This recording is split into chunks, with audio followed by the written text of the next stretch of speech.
right, it's that time of the week again. This is Breaking Brews, episode 9. I'm your host, Mikey, too. And I'm your co-host, Nicholas Whidden. It's going to be a great episode whenever I got Nick out here. Dude, I always pull out Nick whenever I need someone amazing. It's going to be great. And dude always has something to say. We love to have it. Appreciate I see you're wearing a hat. We both, like we talked about in the last episode, we went to Halloween Horror Nights. We went to the one. last night of Fright. It was amazing. The houses were a little lackluster, but I would say overall the scare zones were pretty good. No, I'll be honest with you. The energy of it as everybody was coming in, like they knew that was the last night, so they were just like coming in. Dude, the show they put on before, it was crazy. It was amazing. Yeah, it was great. They Dude. were like yelling out. They were like, "Are y'all ready?" And then everybody just came in. It was amazing. It was such a good night. I feel like the scare zones really. I feel like they really evened out like the scare, because usually the houses are really scary and the scare zones are lackluster. I really like the theming this year. Yeah. Nothing. I will say nothing will beat that. 2 years ago when they had like the Squid Games type thing going on, that was pretty cool. And I hope because I think season 2 comes out in December, so that means next year I'm sure they'll have a Squid Games house or like a Squid's Game scare zone. But yeah, no, me and Nick, actually, we spent a lot of time together in the last couple of weeks because Nick's come with me to both my shows in Daytona. Yep, that's right. We've just done a lot of hanging out lately. It's been really nice, and I'm really glad. Lauren's sick this week, so we miss you, Lauren. What's up? I know you're probably watching on the live stream. But I had to bring Nick out because he really is. He's just the best co-host you can ask for. Appreciate that. But this week, we're really excited. We have a really good show for you guys. We have 2 of my favorite comedians here in Central Florida, and it's going to be a really fun episode. This week's topics, though, we're going to get into our first segment like we do every single week. We start out, it's a segment we like to call This or That, and it's where my co-host and I will talk about which do we like better, this or that, and then explain why, and then we invite people from the audience. It's always random. It's a lot of fun. It allows people to get over that stage fright and come up here and talk about which they like better. So this week, our first topic is going to be, which do you like better, the West Coast or the East Coast, and why?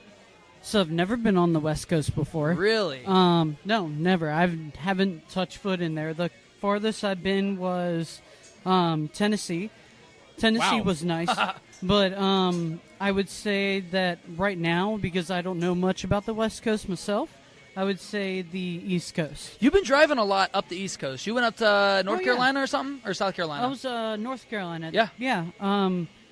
I really like North Carolina. It's a really pretty place. Beautiful I can't mountains. imagine what it's like at this time of year. It's got to be amazing. No, it's I love the quite cold. nice. I Me mean, and Lauren talked about that. unfortunately, Asheville, North Carolina got hit by a pretty bad storm with Hurricane Milton, I believe it was, that went through. Yeah. Hurricane Milton had went through and unfortunately had hit them pretty hard, and that was the place I had visited. I'm sorry, but it was beautiful when I went up there. It was gorgeous, really pretty. It's kind of crazy. I mean, how crazy is it that we had 2 really bad storms back to back? I mean, luckily we didn't get too much bad here in Brevard, but I mean, no, not at all. St. Pete got it really bad because we were supposed to go out to St. Petersburg, the Mad Hatter, and Yeah, we had and to then Cocoa reschedule Beach. because they didn't have any power. It was crazy for about almost a week.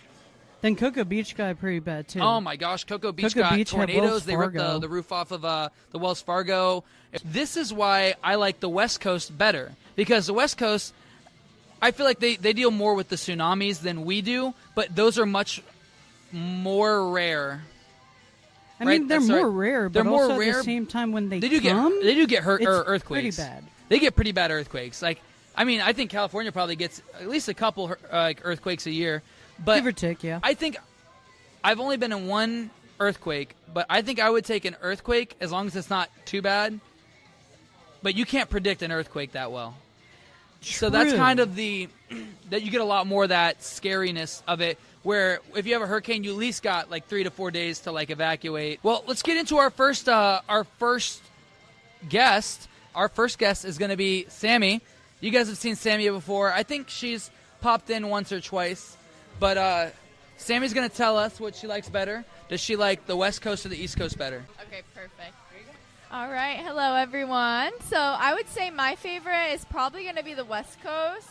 And I'm going to say that because, I don't know, just going over there, like, the beaches are so beautiful. It seems like there's a lot more to do because I've lived here so long. So when I go over there, it's like a whole new just thing to venture into and explore everything. I was going to mention that because, like, our beaches really aren't that pretty and the water's not pretty. Right. And the Gulf Coast is not the East Coast. The Gulf Coast is gorgeous. Right, and, so pretty. But, like, I don't know, like, you hear about Daytona Beach and Cocoa Beach, but it's not because of how pretty they are. It's because of the surf. But, like, you hear about Malibu, you hear about Santa Fe, Santa Cruz. You have all those. It's so beautiful over there, yeah. Just everything's so nice. I feel like they keep it well. Nicer, too, like the upkeep. Like, I wish we got one single boardwalk. Like, the Daytona boardwalk is pretty big, but, like, I wish it was, like, the piers out there because, I don't know. I feel like, I mean, we are still on the East Coast. You do have, like, the piers in New York. But that's about it. I mean, there's Myrtle Beach, but I don't even think they have a pier. I went down to Key West. I don't remember the exact name of it. I went to an awesome bar down there, though, and it's so beautiful down there, too. But it was super cute, too. Very, like, tropical vibes. That's kind of that, it borders West. That East Coast / Gulf. It's, like, right where they meet. Right. But that's one thing, I mean, I feel like they really do have a speed on the beaches. Because, like, here's the thing is, I wouldn't go to a beach out here. I would go to a beach in California. I'm really weird about textures and sand and stuff, but the sand over in California is way different. I've been to California, but I've never been to the beach, so I couldn't even know what it I went to Santa Monica and the beach that's outside of San Francisco. Yeah. If I was going to compare cities, like for why I like the East Coast and the West Coast, San Francisco is better than any I would say better than Tampa Bay. Tampa Bay is still the Gulf Coast, but like we don't really have anything like that over here. Like we have like the Sebastian Inlet, but that's nothing compared to like San Francisco, and it's not a city. It's just the inlet. Honestly, I just prefer clear water when swimming. Yeah, I love Clearwater more than anything. And that's the thing. I'll go to Clearwater's beaches, but I won't go to ours because I don't know. I feel like it's different. I love when the sand turns red over in Clearwater. Like that's awesome. So pretty. It's like it's weird how that works. It's crazy how nature is. Well, thank you, Sammy. I appreciate you coming up here. We always love having Sammy come up. Thank you, Mikey. Thank you, Nick. You guys missed it. Before we started filming, Sammy and Alyssa got a really embarrassing video of me dropping it low on TikTok. So, oh God.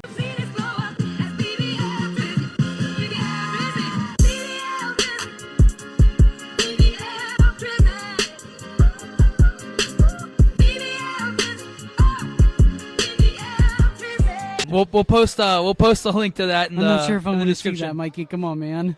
Oh, you weren't here when that, dude. No, I'm not gonna I was lie. not here hey, when that happened. I've never thrown it back before, but I mean, hey, Bear Assets, hit me up.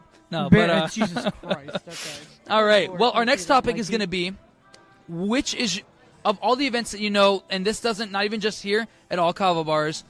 Which is your favorite event that a Kava bar puts on?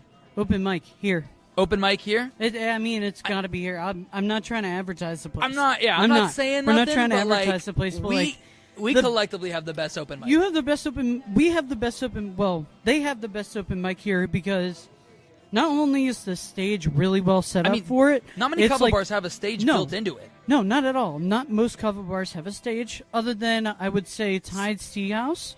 Sebastian and Sebastian, no, not that one. Yes, they do. It's actually, tiny, it's like very and then small. Satellite has a really nice stage, but it's small. This one's like, I feel like this is slightly bigger, and theirs is like a cone almost. This is a box. I mean, look, we have a whole drum set behind us, and we can still fit a desk up here, and we can still have room to lean back and stuff. No, I mean, yeah, you can still like chill out, relax, do what you need to do, but nonetheless, yeah, open mics are my favorite. I would say that a lot of my life, I got through life with my music because music was just like that main thing. Dude, I really loved listening to music. There was a bunch of different genres and stuff like that you could listen to. But having the open mic and hearing all these voices, there's a lot of people up here that really know what they're doing. They have really beautiful voices. Like there's a Kava tender, a bartender here. Her name is Maeve. Yeah, dude, Maeve is a beautiful singer. She has the largest range I've ever seen out of any singer. Nick, even like some of the famous people, like she has a very large range. I'm gonna be honest with you, Nick. Before I reached out to you, I reached out to Maeve first because I don't know. Maeve really does bring like fine. Maeve just brings a very I don't know how to explain it. Just a very youthful, very up energy person, and like I really want to talk with her sometime. So I think in December we're gonna have Maeve on as a co-host. Good. I'm really excited about that. Good. Maeve really is super talented. Like if you guys ever get a chance to come out here, I remember I met Maeve at the open mic at Island Root a couple years ago, and it was awesome. Maeve's really talented. I will say the open mics are really amazing, but what my favorite event is that a Kava bar puts on is Kava crawls. Oh yeah, I know it's kind of like an unspoken event, but like one thing that we're going to start doing here, Corbin and I were talking last week, and he's going to be putting me in charge of scheduling some Kava crawls. He'll rent a 15-passenger van, and we'll take all of us out and go Kava crawl. Heck yeah. So I'm really excited to start doing stuff like that, because the cool thing about a Kava crawl is, and I've talked about it before, but with Kava crawls, you are able to do about 4 to 5 bars in a single night. And, you know, I'm all about synergy, and I know some Kava bars, like, that I know, like, here's the thing is the Kava bars that usually end and, like, close are the ones that aren't willing to share the wealth. True. Because they're so worried. They're like, oh, well, if I promote somebody else's bar, they're going to leave mine and go to theirs. But that's not how it works. If you really know how the Kava community works, you have people that will go to any bar. I mean, like, for example, you got people that come here all the way from Titusville, people that come here from Cocoa, people that come here from Sebastian, people that come here from Fort Pierce. Like, dude, that's crazy. It's a really wide range of people. But like, this isn't their only Kava bar. They're able to go to other bars, and it's so nice to have something like that where people that usually maybe are regulars here get a chance to explore other bars that are usually, you know, you go a good couple miles away, a good 10 to 15 miles to another Kava bar. So no, I mean, it would be a lot of fun. I've seen a bunch of them in the past. I mean, I've done, as Mikey knows, I've done Kava bar crawls of my own. I've went to like a bunch of different places. I've went up to Pacific Roots, then hit Elevate Kava Lounge, then I've came down Kava here. Culture. Hit Kava Culture as well while I was up there. Well, that's the thing it's really nice to have, you know, a lot of options. Especially, I mean, some places aren't as lucky as we are in Brevard or in Orlando or Tampa or Miami. They're not lucky enough, like especially like out in Colorado. I know they have 2 Kava Cultures out there that are like, I think like 4 streets apart, and those are the only ones. Those are the only ones in Colorado. And then in Pennsylvania, there's only one Mechanicsburg, I think. I think they might be opening one in Philly. But it's a Bula, or a Kava Culture or a Bula that's in Mechanicsburg, PA. Oh, wow. I'll have to check it out. But no, I want to, if I could have like partial ownership, I would love to open a Kava bar in Pittsburgh. Because if you were to open a Kava bar, what would the theme of it be? And what would you promote within that Kava bar? Like, what would be the main promotion out of that Kava bar? So if I were to open a Kava bar, I've already planned it out. I've been planning it out since 2017. If I were to open a Kava bar, the front half would just be your stereotypical bar, but I would want it to be an old school diner style bar where it's got a jukebox, it's got the red leather seats and booths, but then one side of the bar has a kind of like a doorway that opens up, and it opens up to an arcade, and that's the game room. It's got the old school like skating rink carpets, black lights, arcade machines, a couple TVs to plug in game systems. Then on the other side, you would have another room that would be set up as like a Dungeons and Dragons place where people can do tabletop games. Yeah. Now, this is where it gets cool. Now, I would need a big enough space, but beside both of those doors or those like openings would be 2 doors on both sides that would lead into a theater, and it would be a venue. Okay. So it would be able to help promote alcohol-free concerts. Yeah, hell yeah. And it would be sick. It would be so cool, and it would be big. Like, I would have it kind of like, imagine, you know how Tides has that back room? Yep. Imagine 2 of those in length. That's pretty much how big I would want it to be, maybe even 3. Okay. But I would have to find a warehouse and then convert the front. All right. But yeah, so that's what I would do. Yeah, makes sense. All right. Well, we're going to get our next person up here to talk about this. This is Alyssa. So, Alyssa, which is your favorite event to do at a Kava bar? And it can be any Kava bar. It doesn't have to be just here. I would have to say ping pong. Ping pong. It really gets my adrenaline going, you know. I will say really I like ping pong. Gets me going. You meet some good people, you know.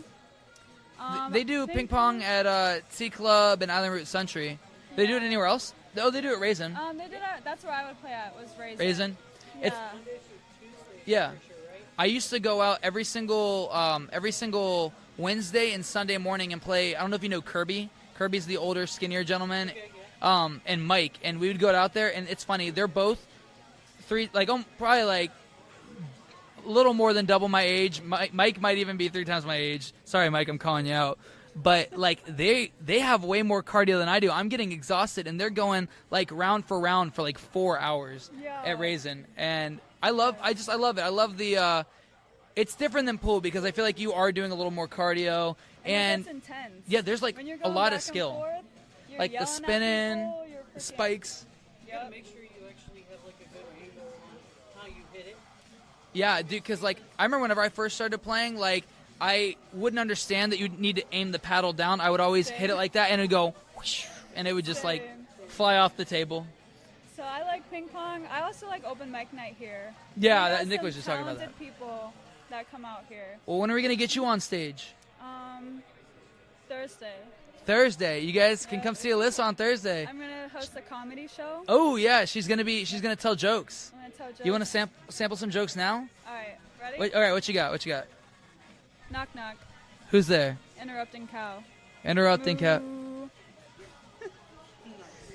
Yeah. Okay. Well, I mean, if that's your kind of comedy, come out Thursday. And if it's not your kind of comedy, don't tell your friends. Just tell them it's a great show. Well, thank you so much, Alyssa. I appreciate your input. All right. Well, we're going to get into our final topic for the this or that segment. That is going to be, which would you prefer to do? Read a book or listen to an audiobook? Listen. Dude, I love audiobooks. I'd rather listen to an audiobook. There's a gentleman that I watch on YouTube. His name's Mr. Ballin, and he does strange, dark, and mysterious stories. Okay. It can be horror stories, it can be medical stories, it could be any sort of like that kind of story. I just like the true crime stuff. You know what I mean? I like hearing about like the different I love true stories crime. about Because here's the thing is like whenever I'm driving, I'll listen to like true crime on YouTube.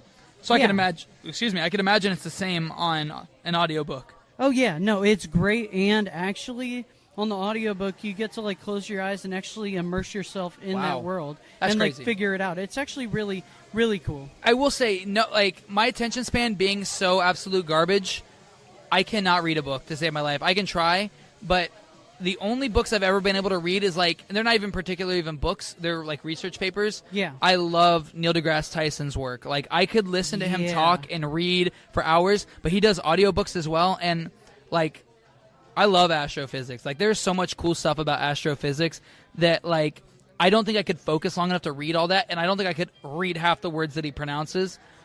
But like, he also has a Star Talk, which is his podcast / YouTube thing. I love listening to that. Like there was a time where I watched episode 1 all the way throughout in like 6 months. Like it was crazy. I was listening to it nonstop.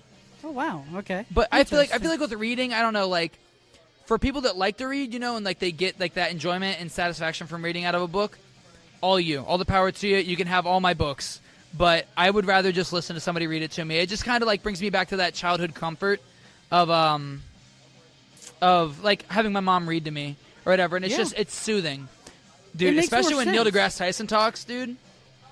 Yeah, no, for sure. I mean, him, and then like anybody else that does that. Yeah, for sure. You want to have like an audiobook to listen to. Whenever I was younger, actually, that's not so. There's a book series. I think I might have talked about it once on the podcast, but there's a book series, and it's kind of funny because I'm not the biggest Disney fan, but Disney has a series called Kingdom Keepers, where it's pretty much the whole basis of the book and the series is there's these kids that are like actors, but they go to Disney and they record themselves as holograms during the day, but when they fall asleep at night, their bodies get transferred to their holograms inside the park, and all the villains and heroes come to life, and there's like a war happening inside Magic Kingdom and throughout all the parks, but whatever happens to their holograms, so like the way they kind of show how insane it is Buzz Lightyear, or Captain Hook is chasing the main characters with like the Buzz Lightyear gun, and they shoot one of the kids, and the kid wakes up with a hole, and it's like he burned through his flesh, and it's pretty graphic for like a Disney book, but it's really cool, and like there's a whole bunch of like Easter eggs about it. That's just really cool. It's growing up in Florida. Yeah. You get to know a little bit about it, but yeah. So that's one thing I really like. There's certain books that I can read, and I will be able to stay focused, but it has to be a good book. Like those I haven't read since I was in like maybe 11th grade. I'm going to have Everett come up here with Tiave Teas. Tiave Teas has been a proud sponsor of the podcast since we started, and we're going to have Everett come up here, and Everett is the owner of Tiave Teas, and yeah, come in on this side. So Everett this past Saturday had a really big milestone for him. Friday. So go ahead and tell him, Nick, you'll take Nick's mic, and go ahead and tell him what we're getting into this past week. All right, for just what was going on Friday? Yeah. All right, so Friday was the launch of the second bar that Tiave Teas has been in, which is a huge milestone because with that second bar comes its sister bar, and it allows us to grow the business in new ways, get a new facility to produce our product. So Friday was the launch where we officially had a party for it. It was a great turnout. At one point, we had probably about 50 people in the building. It was amazing. We did giveaways. We gave away a growler. We gave away a glass of Tiave, a $60 gift card. And it was just like a great time. We catered the whole event with Chick-fil-A. And it was amazing, sub dude. sandwiches. It was a lot of fun. I mean, dude, like, I don't know what it is. Well, I mean, I know what it is. You've created a brilliant product, and the numbers go to show for themselves. The amount of people that came out to support you, like, one thing I talk about a lot whenever we have sponsors and stuff is that, like, I won't support a business, or I won't have a business sponsor us that I don't support and I don't agree with. And, dude, you're doing everything right. Like, you're not using any extract, but you make a potent tea that's tasty and it's not bitter. And you have so many flavors to choose from now, like especially now in the holiday seasons. What flavors do you got coming out? I have a ton of flavors, although the most popular is definitely candy apple. That's pretty much, if you go into Nocturne right now or you go into Kraken right now, which is the new location, it's at Kraken Kava. It's off Malabar 95, right there in that plaza with Goodwill. Is you're going to get candy apple almost 90% of the time. But I also do a raspberry peach, which a lot of people like, mango blueberry. Mango blueberry is my favorite. I do currently only available here. Unfortunately, I haven't ordered it in a while. Yeah. Is the fairy berry, which is a lavender cranberry cherry. Ooh. I love that one. That one took a while to nail, so it was really nice when we nailed it. Other ones I've worked on, I did a strawberry honey vanilla one for a while. Ooh. But I like vanilla. And you said strawberry and honey? Yeah, but my hands down, probably one of my personal favorites was I made a strawberry watermelon mint flavor that I called a summer melon. It was really crisp. I remember that one. I loved that one. That one was one of my favorites, too. Well, thank you so much for coming out here, Everett, and we appreciate you talking about it. I mean, you guys can follow him on Tiave Teas, tiave.teas. And, dude, it's crazy. He's always doing giveaways. So if you guys are following them. Giveaways. We just did a hoodie drop, too. So you guys go ahead and follow. You're going to see where our new locations are coming. You're going to see the hoodies coming out. You're going to see giveaways, discounts. I love to give back to the community, so you're going to see tons of stuff available on there. That's Tiave, Teave .t on Instagram. Awesome. Well, thank you so much for coming up here, Everett. Thank you, man. We're going to have the fellas come up here, so if you want to take your drink with you, we're going to have them come up here. Yep. So, guys, everybody give it up for Matt and JP. I'm going to let them introduce themselves officially. So, take it away, fellas. Matt Glidden, local comic, producer, entertainer, just all-around fun guy. Yeah. Right on. Joe Paca, or JP Allen, originally from Boston, nowadays actor, model, comedian, and bank teller. So if you want a credit loan, I'm your guy. Hey, dude. The only thing that's a joke are those APR rates, man. Yeah. They're not the best. Yeah. It's that time of year, man. See, I got jokes. Well, give us a little backstory about each of you, where you guys got started, what inspired you to get into comedy and whatnot. So we can start with you. If you want to take the mic, you're more welcome to just talk right into it. Yeah, so like I said, originally from Boston. So I had a friend of mine who went to Full Sail down here. She moved back home, and she wanted to get into, like, producing, like, TV and screenwriting and all that. So I was like, all right, yeah, I've always wanted to, like, do something like that. So we started just kind of messing around with that idea. COVID happened, and then for like fun, there were a few bars that were like, "Oh, open mic entertainment." So I showed up. I don't know if I was actually going to perform or get sold into human trafficking, but like I still showed up. The things you do for comedy at the low start, And then did that like a handful of times. Then ended up moving down here, and then one night I was like, "All right, you know what? I'm going to drive out to Orlando, going to try an open mic," and then 3 years later, here we are. Yeah, man, it's crazy. I mean, fun, I've known both of you guys for about a year. I remember the first time I seen you guys was probably at Beachside Retro, or it was at Pineapples. Yeah, I think definitely. I'd met. I don't think I'd seen you up on stage, but I'd seen Max. Matt was out there, him and Preach. Yeah. We I run the open mic at Beachside Retro. That was the first time I saw you, I think. Yeah. You came out. I came out because one of my buddies was doing stand-up, Kyle. Yeah. Yeah, Kyle was doing stand-up, and I was Shout like, out "I'll come Kyle check it out." Christopher. Yeah, we love you, Kyle. Everybody loves Kyle, for one reason or another. Yeah, exactly. Well, what got you started? Yeah. Well, I've always been into comedy. I remember in high school just annoying the hell out of my friends, quoting Dane Cook and Brian Regan and Richard Pryor, literally. like all the greats. And I always wanted to get into it, but I never saw it as attainable. Like I didn't realize that there were scenes that you could go to an open mic and just try it. And then I had kids and I got married. Yeah. And we didn't have a local scene. We only had Orlando. Yeah. And you got to drive an hour just to go to an open mic for free. Yeah. That's not practical. Try convincing your wife to go there 5 days out of the week so you can get good at comedy. Not happening. That's crazy. So then I got divorced. And I was like, oh, I got all this free even time more now. comments. Yeah. Even more content. Yeah. I only have my kids half the time. What am I doing this other half? I'm not going to sit home and jerk off. I'm going to go fucking do it on stage like the greats, Louis C.K. You know what I mean? Yeah, exactly. So, about 2 years ago, I got out of my slump, divorce and all that. And I was like, let's move this energy into something a positive productive, direction. And, man, I've been addicted ever since the first time I got on stage. Dude, there is something about, because, like, so this past year and a half, I've really kind of tried to focus on getting on stage to do just anything, comedy, music, just to, like, fill that, because I wasn't being really social. Once I got in a really bad accident 3 years ago.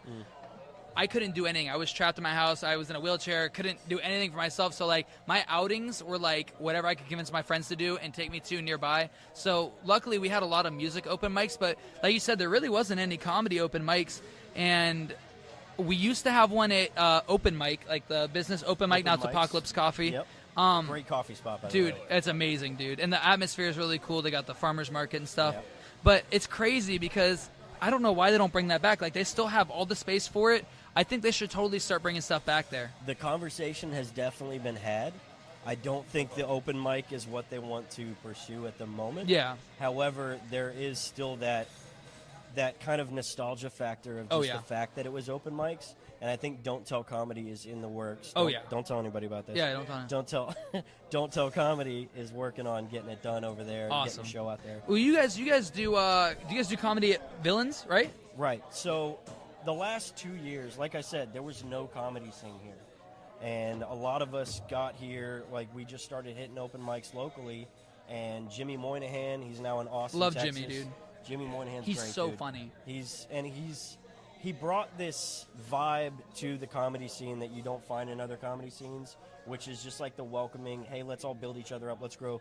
A rising tide raises all ships, that type of thing. Where most comedy scenes they'll stab at you, they'll cut you at your kneecaps, and everybody wants to, crabs in a bucket, right? I feel like that is a really hard thing in comedy. Is like, I feel like in Brevard we have a really good community, but I feel like elsewhere, I feel like, everybody else comes first. But I mean, especially with you, like, you're just so, like, giving of time. I mean, last night I was at Retro, and there was just a different vibe, that I get from, like, the big areas that I go, like the big open mics, like having something where it's more personal and people, like, are actually paying attention. Absolutely. It makes a difference, man. Alex got to go on to Kill Tony. Like, that's crazy. Like, Selena Ubias as well. Yeah, I mean, like, what are the, like, it's just so crazy to, like, think how obtainable something like that is as long as you put the work in. Yep.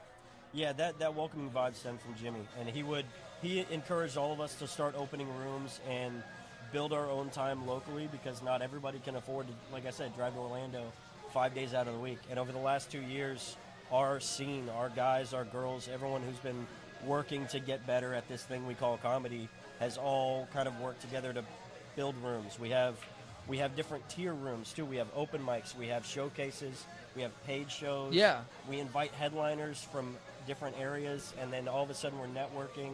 Like, all this scene has exploded in the last 2 years. Dude, we have stage time crazy. almost every night of the week now. I remember, what was it, back in Pineapples, you guys had Cam Patterson come through. Like, Yep. you just popped in. He was there 2-3 times a month. It's crazy. Like, before he popped off, yeah. It's amazing. It's amazing to see where people would go, and it just takes one good show to pop off. Yeah. And he's a good dude, too, man. He's an awesome. I did a lot of shows with Cam. So back when I first started out, like, he and I were doing a lot of open mics together. Yeah. And I still have videos that'll pop in my timeline of, like, us and, like, other people like Joe Sensabella, Billy Swift, Ike Rafferty, other names that are out in Austin that are really good, really talented guys. Like, Ike runs a nightly news thing similar to this on, like, just his own chaotic level, and it's great. He's doing good, and it's cool to see, like, you know, people that we were doing open mics with and stuff like that out there now kind of doing this, like, daily, all the time. Oh, yeah.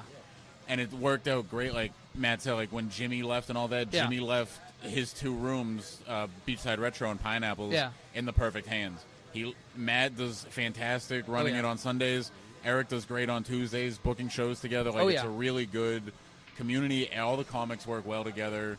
And then even when we have the people from out of town come in, they always say, like, Melbourne's our favorite place to come because it's just it's so spread out, you know. There's different vibes in each place. Oh, absolutely. But one thing I will say, like, that is really cool, and like I owe to you guys, is you guys came out for the second event like that, like I had ever kind of like helped get off the ground, because I started an open mic at the Reef, and then we brought the comedy night out there for a couple of months or whatnot. But now it's to the point where I'm running 6 days out of 7 days of the week. I'm doing events every single night, and like I get one night off a week, and I'm still working. It's crazy, but like now it doesn't even feel like work. Like, it's just so much fun to see lots of people come out and do stuff, because we have some comedians that come out to some of the open mics, because I open my open mics. It's not just for music. I got people that come out that do poetry, spoken stories, comedy, and like we have some really funny people that I'm sending out you guys' way.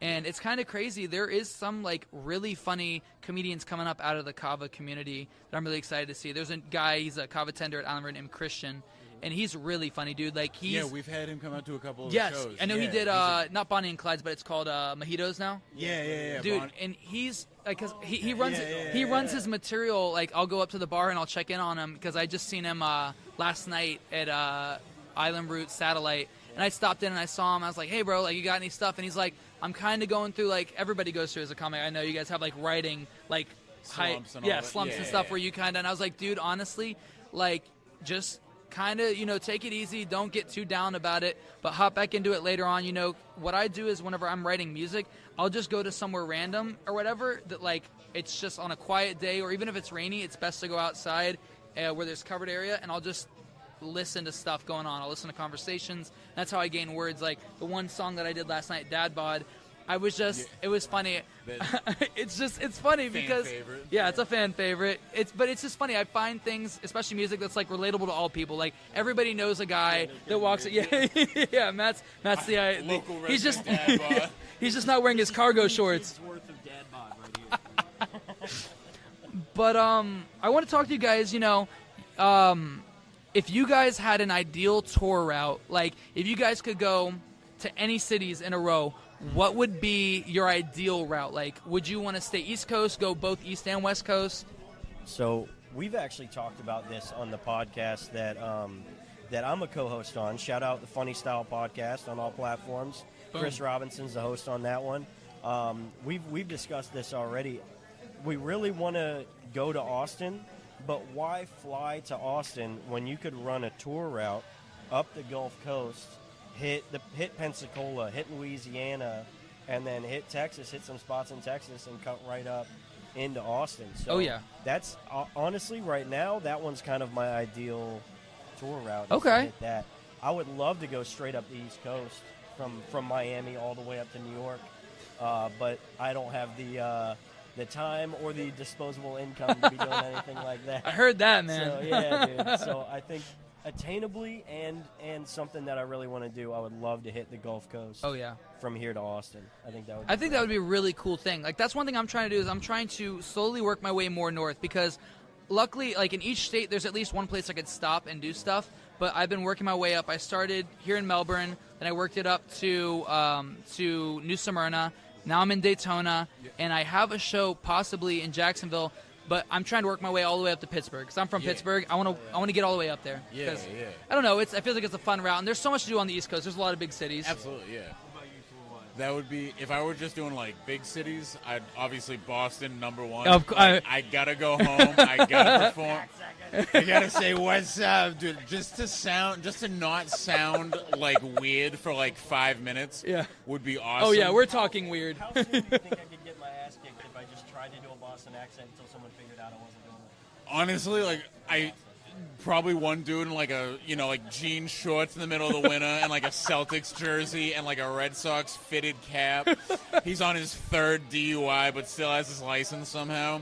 He's gonna stomp you out immediately. He's friends with all the police officers. Oh yeah. Or trying to hide a body. Yeah, exactly. Even more terrifying though are the women. They know how to fight without spilling their Dunkin' Donuts, and that's something that you don't want to mess with.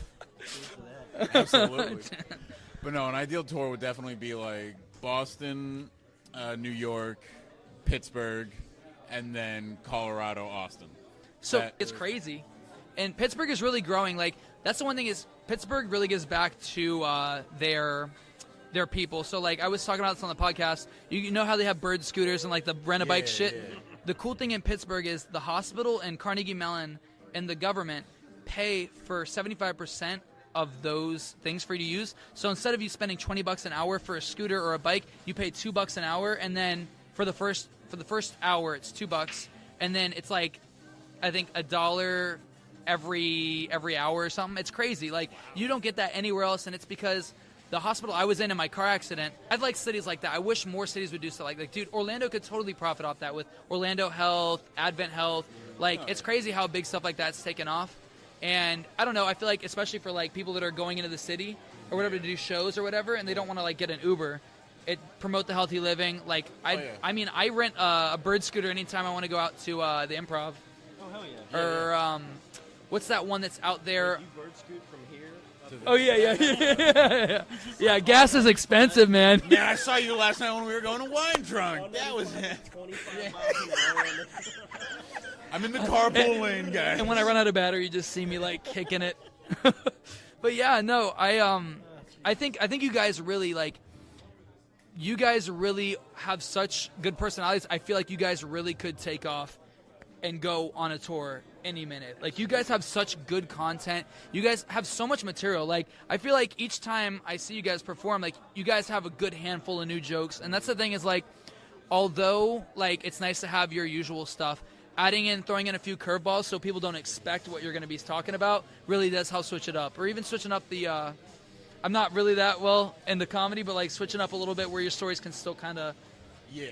So like what I've noticed happens is that first 2 years, you're working on stage presence, and you're writing along the way. Yeah. And as your stage presence grows, your writing gets better, and now all of a sudden, this 15 minutes of jokes you had for your first year is just dog shit. And so you find yourself throughout the first 2 years cutting off the weaker jokes at the end as you add more on. So you're stuck in this loop of like 15, 20 minutes of material as you improve your comedy. But I encourage any comedians that are in that segment to not just shave those off, but to maybe put them in a little box and revisit them when they've got a new eye. Okay, to look at yeah. them. Because, you can always spin something. Absolutely. Yeah. And then I learned, being in recovery, half my jokes don't work anymore because they were just god-awful, dude. Like, being on 3 bars of Xanax, you're like, this is a really good joke. And then when, like, you're, like, 20 minutes sober, you're like, this is the dumbest thing.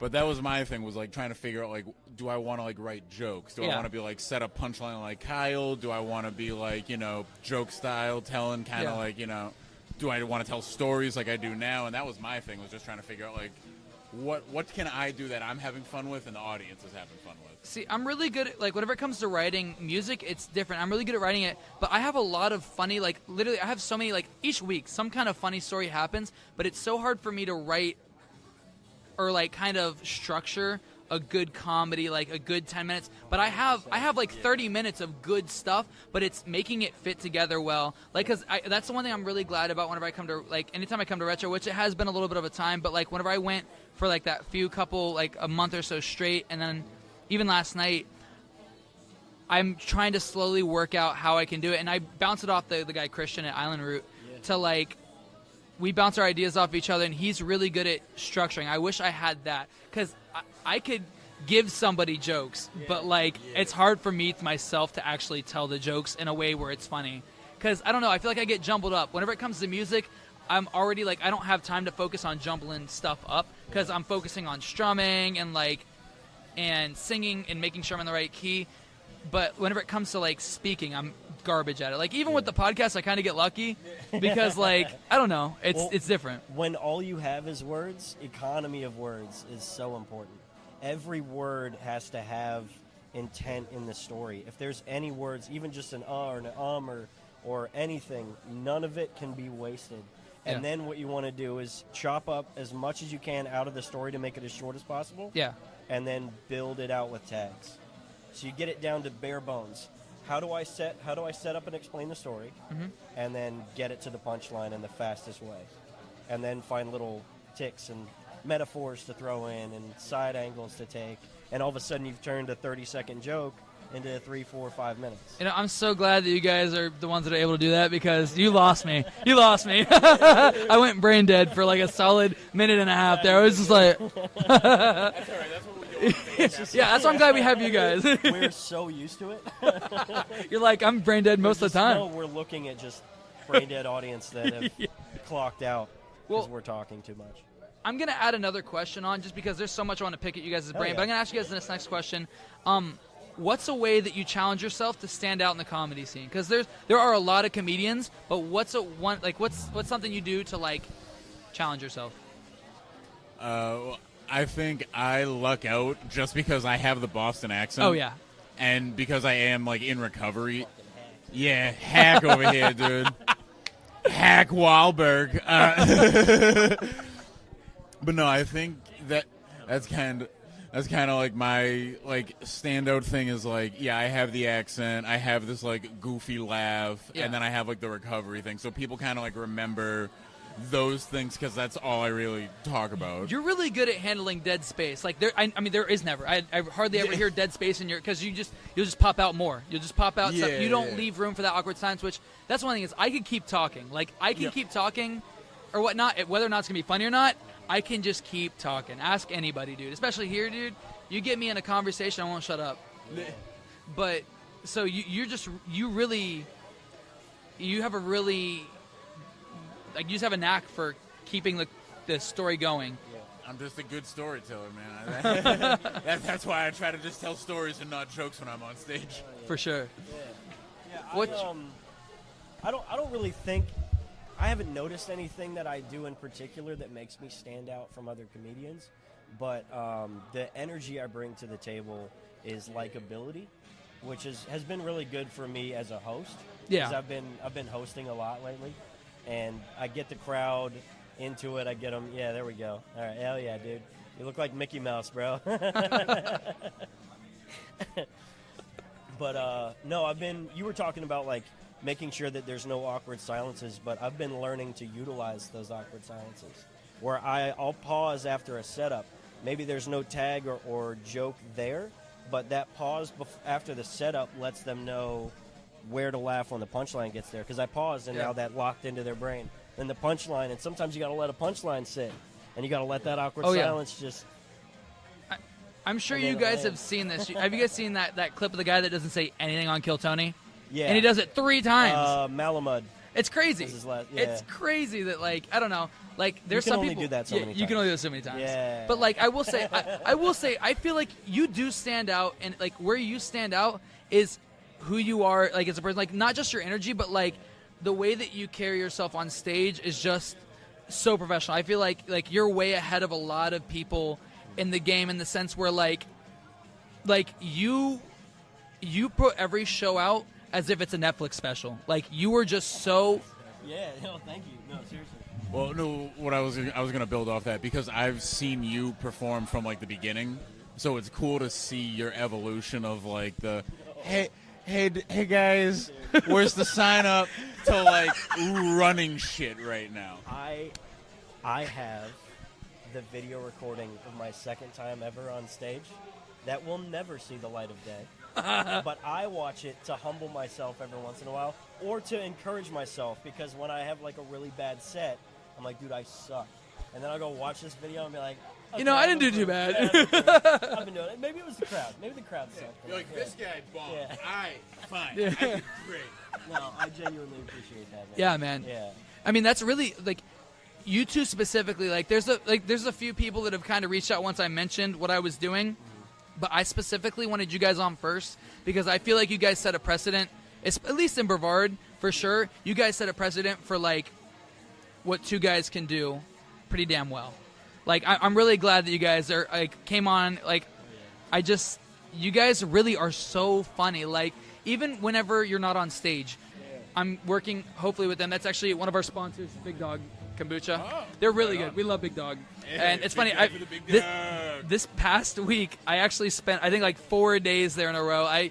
They have this one drink that tastes like strawberry soda, and I don't like soda anymore since my accident. Yep. But it's strawberry Yopon, and it's super good. I wish I would have had some up here, but I drank it all before I got here. And I was looking when I was in the car. I was like, oh, crap. But no, I mean, it's crazy. I mean, I know Lauren, she's at home right now probably drinking some kombucha. But with the podcast, I really like to have people and businesses on here that I really like agree with. What did you guys drink? I see you guys are gone now. Yeah. All right, so I got the Solstice, the Arnold Palmer. Yeah. Wicked good, wicked nice.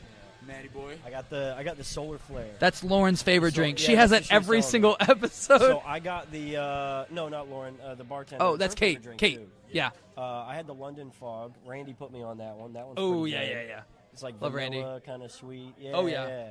It's crazy. Yeah. It's like a milk tea kind of thing. Yeah.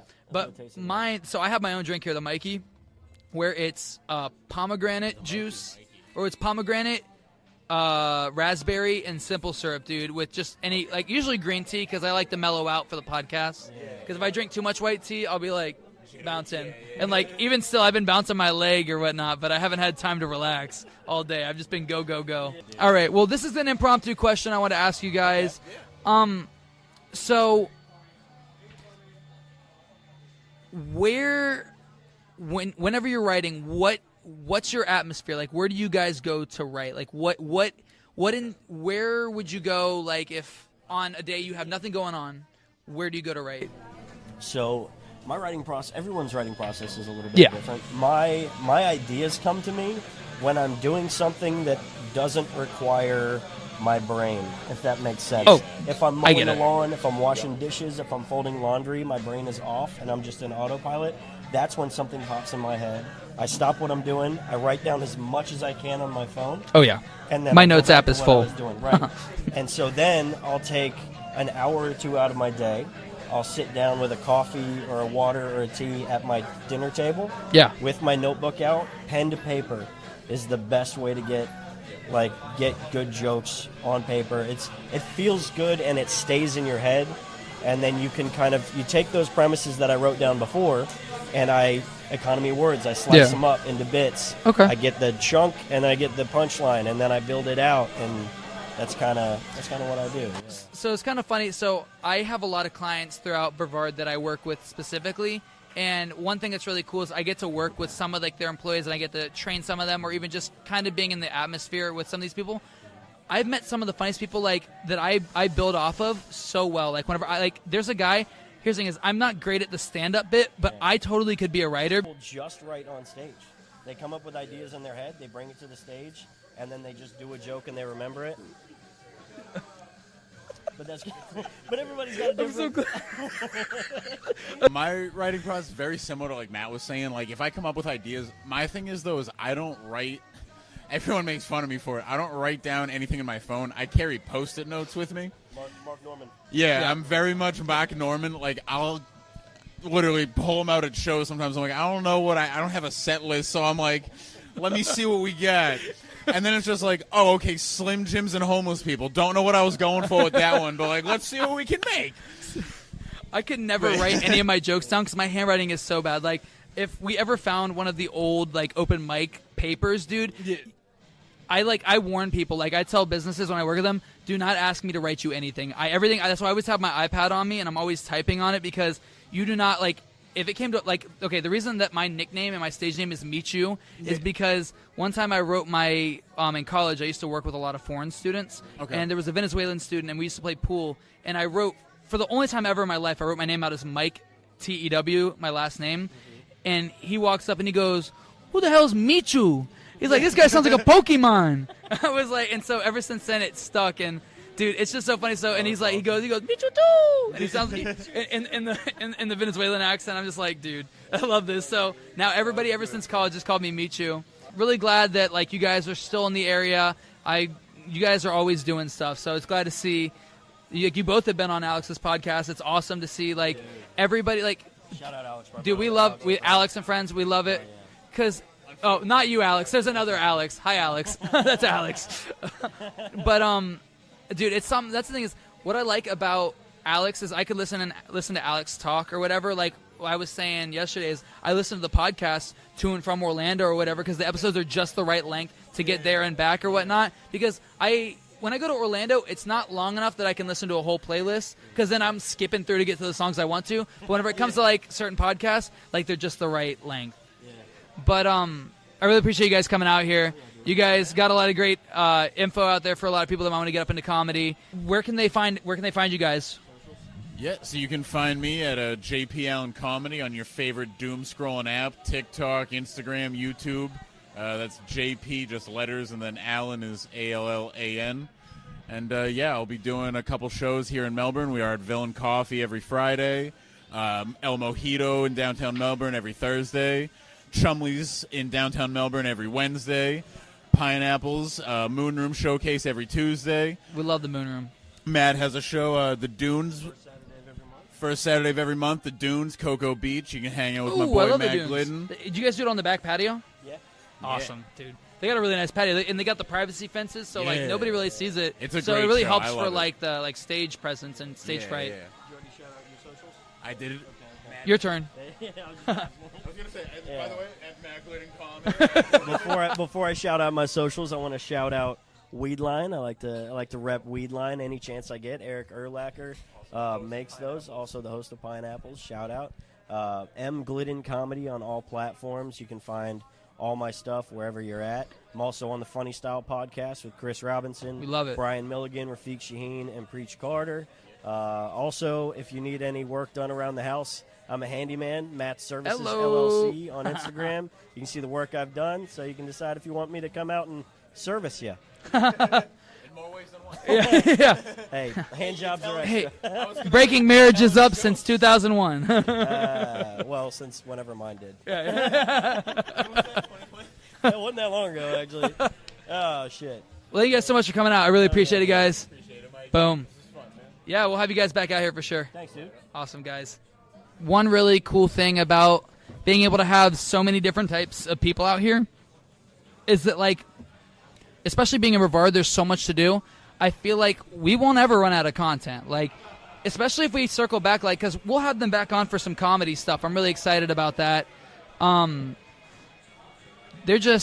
We have a really talented city, I feel, or a very talented county. There's just so much to do. Oh yeah, for sure. I mean, there's like you had the people up here before. You have your comedy people. You have your musicians, which are really good. Yeah. Like you have like O'Galley, for example. They have that massive outdoor venue for people that want to come and like go sing and what have you. Yeah. And I mean, there's like a lot more stuff. If it weren't for Nocturne here, this podcast wouldn't even be, I don't know where we'd be if it would have ever started. And it's just a blessing that there's people that are out here doing so well that they're able to share the light, you know, share the spotlight with everybody else. We're going to get into our last segment here, wrap things up. This is the part of the show we like to call Breaking Barriers, where we break down the barrier between podcast hosts and just members of the community. We don't hold ourselves to any higher standard. One thing I always mention is that I feel like a lot of podcast people act as if they're these celebrities or whatnot, and they're just normal people like you and I, and they almost hold themselves to such a high standard that's not realistic. So this is called Breaking Barriers. We're really we want you guys to feel like you're part of the family here, part of the community, and for those of you who can't actually physically be here, that might be watching from a different state where Kava and Kratom may not be accessible. I know there's a lot of states that it's not accessible still, but it's where we just open up about our personal lives. What is your favorite guilty pleasure? I don't know, actually. Like, to be honest with if you could spend money, let's say you go and you get a scratcher and you win $1,000. What would you spend that $1,000 on? And you can't say gaming. Save it. Gaming? Okay. Gaming. Well, I didn't even have wholeheartedly, PC gaming specifically. I have really actually gone away from console gaming. Funny enough, me as well. There's not much really. I mean, I like the console and what have you, but it's expensive. And a PC, you can buy it. It's expensive, but you can still you have access game to almost on it. Everything. Almost every single game, yeah. You have access to all the games. You can modify it to make it however you want it. Yeah, you can make you can modify stuff. it to make it do better and what have you, and run faster for you and what have you. But yeah, I find that pretty interesting. How about you? I love gaming. I sold both my consoles just because I never use them. If I want something for Xbox, I just use Game Pass for PC or PS5 or whatnot. But my guilty pleasure, I like to travel. If I had $1,000, I would probably hit up Pittsburgh and New York. I would probably travel there. You know where I would go, actually? Where would you go? I gotta I don't know why, but I've always talked to my mom and dad about going to North and South Dakota and Colorado. I love mountains. Really? And Mount Rushmore's in South Dakota, isn't it? Yeah. Yeah. I'm pretty sure somewhere around there. But nonetheless, yeah, I mean, I love traveling. I love driving, kind of really going anywhere that I want to. I love like I said, driving's my favorite thing. Dude, he loves driving, dude. I have to I offer him rides to Daytona. He's like, no, I'll just drive on my own. Yeah, I'll be fine. He loves driving on my own. Even if it's late night, I will still drive to anywhere. But nonetheless, North Dakota, South Dakota, and Colorado, I've heard pretty good things, I want to say, about those states. I want to just go check them out. I've always been into snow as I was a little child, so maybe during a Christmas time one year I could go travel up there. But yeah. Well, our last topic for the Breaking Barriers segment is going to be, now we are in the season of giving thanks, and I'm going to ask the cliche question and obviously preface it with, you cannot say friends or family or work. But what is something that you are grateful for from this year? What's something that you've been grateful for? That's a difficult one because honest to God, most of them are my friends and family, but I can't say that. I'm going to go back to something that I said earlier, and I'm going to say music. Music was definitely that helper. It was got me through a lot, like I said. I listened to a bunch of different stuff, but more or less, I don't know, music just touches my heart in an interesting way. You know what I mean? Yeah. And especially, there's a lot of memories that come from that, too. There's a song, Earth, Wind, and Fire, September. Yeah. My dad plays a lot of, 70s music. Yeah. So, he ended up playing that one time, and we were, out at the pool for the first time for my new little nephew's time in the pool. And that was a very special moment for me because it was the first time he ever swam, or the first time I ever saw him swim. So, nonetheless, we love Corbin. But that was one of those things that really got me through this year and all the other years and what have you. I can see that with you there. I'm really grateful for the opportunities I've been given this year. Like, since last September, like a year from last September, I've really buckled down on the things I'm passionate about my music, having this podcast, getting a band together, and I'm really grateful for the people that have helped me along the way. I'm grateful for all the Kava bars that have given me a platform, all the regular bars that have given me a platform. You said no friends and family. Come on, man. It's not. They're not well, friends and family. You said the people along the way. Your friends helped you along the way. No, I'm kidding. I'm messing around. Go ahead. But sorry. It's like, honestly, like, having these opportunities that I've had for the last year have really been, I would say, like, incremental to, like, my future. Yeah. I mean, you've grown so much from when I first met you. Yeah. Like, you're very, like, an inside person, like, in kind of your shell person. I mean, you knew a lot of people. Yeah. But you went up and just talked to a lot of people and started getting to know a lot of people. You went outside of your comfort zone. I would say, because I had, like, a good group of friends, like a good group of 15 people. But now, when I come in here, I try and talk to every single person before I sit down. Yeah. You're and like, that's at any Kava bar. Like, he said it on one of the other podcast episodes. You'll come and you'll be like, "Yo," and then like see if like anybody will respond back, and like some people will be like "Yo" back to him, but no, like you've grown a lot. Oh yeah, you're a lot better. I'll tell you now, compared to when I first talked to you, you're a lot better person to talk to. you can hold a conversation a lot better than you did. Getting out there and being more social really has helped. And here's the thing, I've always been social, but, I've pretty much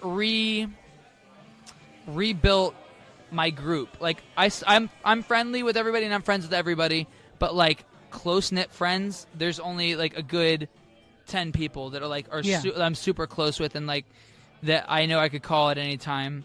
And I'm just, like, again, not just, this isn't even just me being grateful towards everybody, but really I'm just grateful for the opportunities I've been given, and I'm grateful that it doesn't go unnoticed, because, like, it's taken a lot to get this podcast to where it is right now, and I'm just glad that Nocturne has given me such a very big platform. Like, I keep on saying it, but I don't know where I would be with this podcast if it wasn't for Nocturne. I really appreciate you being out here today, Nick, because Lauren was sick, and Nick really stepped up in the last, 2 hours.